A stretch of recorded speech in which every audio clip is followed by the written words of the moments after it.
ஓகேவா? ஓகே. இப்போ மீனை காட்டு.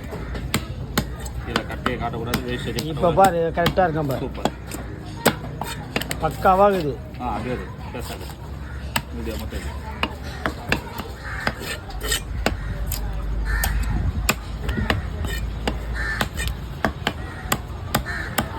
கலவா மீன் செம்ம டேஸ்ட்டாக இருக்கும். செம்பராமணி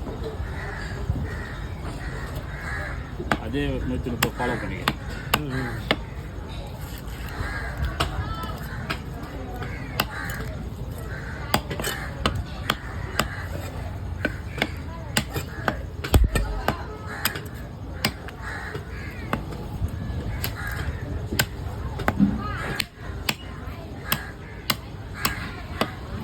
ஒரு 2 கை அதை மட்டும் துண்டு மட்டும் தான் இருக்குது. ஆமாம், என்ன போய்